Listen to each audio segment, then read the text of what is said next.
Sa iba pa mga balita, titiyakin ng MWSS na magiging sapat ang supply ng tubig sa publiko, lalo na sa Kalakhang, Metro Manila sa pagpasok ng tag-init. Ang Angat Dam na pangunahing pinagkukunan ng mga tubig ng taga-NCR, balanse pa rin daw ang level hanggang sa kasalukuyan.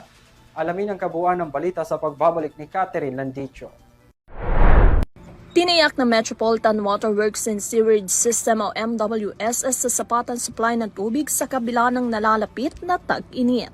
Ayon kay Engineer Christian Gonzalez, Department Manager ng Site Operation Management Department ng MWSS, nasa komportableng level pa rin ang karamihan sa mga dam. Kabilang na dyan ang Angat Dam na siyang pinagkukunan ng humigit kumulang 70% ng supply ng tubig sa National Capital Region.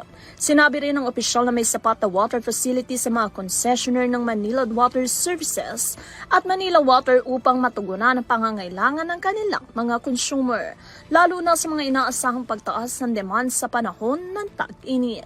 Dagdag pa ng MWSS, makikipag-ugnayan na o nakipag-ugnayan na rin sila sa National Water Resources Board upang mapanatili ang 52 cubic meters na alokasyon ng tubig bilang paghahanda sa posibleng pagtaas ng konsumo sa mga susunod na buwan.